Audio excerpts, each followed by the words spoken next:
નમસ્કાર, હું પ્રવીણ. આજે કોઈ હેપનિંગ વિષય પર નહીં પરંતુ વરસાદ પર વાત, કેમ કે લાંબા સમયથી ઘણા ભાગોમાં વરસાદની રાહ જોવાઈ રહી હતી અને એક જ દિવસમાં જે પરિસ્થિતિ સર્જાઈ છે એ આવકારદાયક પણ છે, ચિંતાદાયક પણ છે અને આવનાર સમયમાં હજુ પણ વરસાદની આગાહી છે. એક સાથે 5 સિસ્ટમ સક્રિય છે અને જે અમુક વિસ્તારોમાં વરસાદ પડી રહ્યો છે એ વરસાદ ચિંતા ઊભી કરશે તેવા વાદળો પણ ઘેરાઈ ચૂક્યા છે.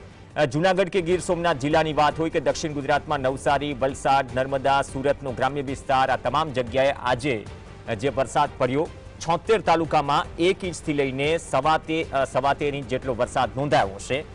તો અલગ અલગ જગ્યાએથી દ્રશ્યો પણ સામે આવ્યા. સૌથી વધારે જૂનાગઢના મેંદરડામાં 13 ઇંચથી વધુ વરસાદ નોંધાયો, કેમ કે આ પટ્ટામાં જૂનાગઢમાં મેંદરડા હોય કે પછી કેશોદ હોય કે પછી માંગરોળ હોય, તમામ જગ્યાએ આ પ્રકારની પરિસ્થિતિ છે. ગીર પટ્ટામાં પણ વરસાદ છે, પોરબંદરમાં કુતિયાણા વિસ્તારમાં પણ વરસાદ છે અને રાજકોટના ગ્રામ્ય વિસ્તાર, જામનગરના કાલાવડ તાલુકામાં પણ 5 ઇંચથી વધુ વરસાદ છે. અસર અમરેલી અને ભાવનગરના વિસ્તારોમાં પણ વર્તાય. આ સિવાય કચ્છમાં પણ આજે વરસાદ જોવા મળ્યો. દક્ષિણ ગુજરાતમાં ચીખલી, વલસાડ અને નવસારીના શહેરી વિસ્તારોમાં જે પરિસ્થિતિ ઊભી થઈ તે દર્શાવે છે કે જો 5 દિવસની આગાહી છે તો હજુ પણ જ્યાં રેડ એલર્ટ જારી કરાયું છે, એટલે કે અતિ ભારે વરસાદ, જેના કારણે દ્વારકાના ભોગાતમાં પણ રેસ્ક્યુ કરવું પડ્યું, કેશોદના મઘરવાડા ગામમાં પણ લોકોનું રેસ્ક્યુ કરવું પડ્યું. તો એનડીઆરએફ, એસડીઆરએફની ટીમ તૈનાત છે, પણ નુકસાનીનો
તો સૌરાષ્ટ્ર દક્ષિણ ગુજરાતમાં મેઘમહેર, ટેકનિકલ ખામીની ભરમાર છે વરસાદ સાથે, આગાહી પણ છે વરસાદની. આપણી સાથે પ્રવીણ કરંગિયા જોડાશે ટૂંક સમયમાં જ. પરેશ ગોસ્વામી પણ આપણી સાથે જોડાશે, કેમ કે આગાહી હજુ છે અને આવનાર સમયમાં પરિસ્થિતિ રહેવાની છે. પ્રવીણ, શું સ્થિતિ છે? હજુ તો વરસાદની આગાહી છે, પણ સૌથી વધારે અસર કઈ જગ્યાએ? મેંદરડા હોય, કેશોદ હોય, અથવા તો માંગરોળ હોય, અથવા તો ચલો બીજા મહેમાન પણ આવી ગયા. તો પહેલો સવાલ જોડાઈ ગયા હોય તો પરેશ ગોસ્વામીને જ કરી લઈએ. પરેશભાઈ, અવાજ પહોંચી રહ્યો છે? જી પરેશભાઈ, જે પેટર્નથી વરસાદ વરસી રહ્યો છે, 1 મહિના પહેલા આપણે એક ચર્ચા કરી હતી. તમે કહ્યું હતું કે આવતા મહિને અથવા તો વરસાદની જે પેટર્ન બદલાઈ રહી છે, પણ આ 5 સિસ્ટમ અને જે અમુક જિલ્લાઓમાં વરસાદ જેટલી માત્રામાં પડી રહ્યો છે, દક્ષિણ ગુજરાત હોય કે સૌરાષ્ટ્રના અમુક જિલ્લાઓ હોય, આજનો વરસાદ શું સૂચવે છે અને આવનાર 2 કે 3 દિવસની શું સ્થિતિ રહેશે?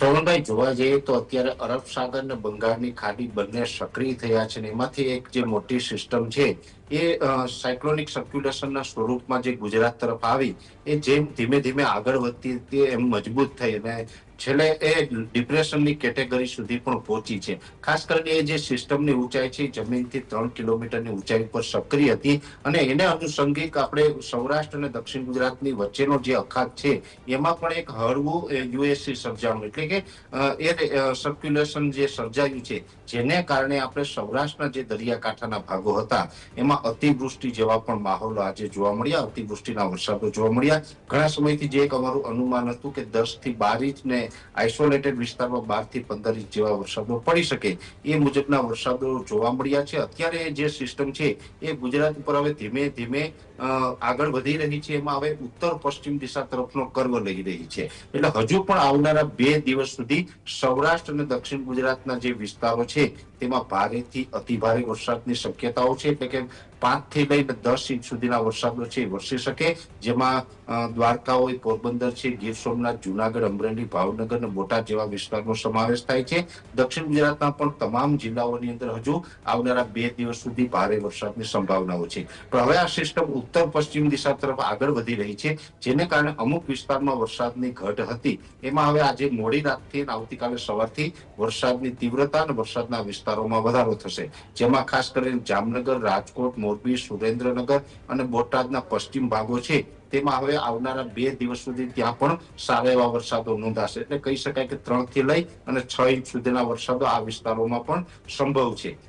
કચ્છના વિસ્તારોમાં પણ આજથી વરસાદની શરૂઆત થઈ છે ને 21 ઓગસ્ટ અને 22 ઓગસ્ટ એમ 2 દિવસ સુધી 1 થી લઈ અને 3 ઇંચ સુધીના વરસાદો ત્યાં વરસે તેવી શક્યતાઓ છે. અને જે મધ્ય ગુજરાતના ભાગો છે જેમાં અમદાવાદ, ગાંધીનગર છે, વિરમગામ, આણંદ, નડિયાદ, વડોદરા જેવા વિસ્તારો છે, આ તમામ વિસ્તારોની અંદર 3 થી લઈને 5 ઇંચ સુધીના વરસાદ 21 અને 22 તારીખ દરમિયાન નોંધાય તેવી શક્યતાઓ હાલ દેખાઈ રહી છે. ઉત્તર ગુજરાતના ભાગોની અંદર આ રાઉન્ડની અંદર થોડું પરફોર્મન્સ ઓછું રહ્યું છે, પણ હવે આવનારા જે 3 થી 4 દિવસ છે, કેમ કે આ જે સિસ્ટમની અસર છે આમ તો 24 ઓગસ્ટ સુધી રાજ્ય ઉપર જોવા મળશે, જેમાં ખાસ કરીને આવનારા જે છેલ્લા 2-3 દિવસ હશે એમાં જે ઉત્તર ગુજરાતના પશ્ચિમ ભાગો છે, જેમાં વાવ, થરાદ હોય, પાટણ જિલ્લાના પશ્ચિમ ભાગો છે, મહેસાણાના પશ્ચિમ ભાગો છે અને બનાસકાંઠાના પશ્ચિમ ભાગો છે, આ તમામ વિસ્તારોની અંદર હજુ આવનારા 3 દિવસ સુધી 2 થી લઈને 4 ઇંચ સુધીના વરસાદો પડે તેવી શક્યતાઓ છે. જે બનાસકાંઠા અને સાબરકાંઠાના પૂર્વ ભાગો અને અરવલ્લી જિલ્લાની અંદર વરસાદો જોવા મળશે, પણ ત્યાં હળવાથી મધ્યમ વરસાદો હશે. ખાસ કરીને મધ્યપ્રદેશ બોર્ડર લાગુ વિસ્તાર હશે, મહીસાગર હોય, દાહોદ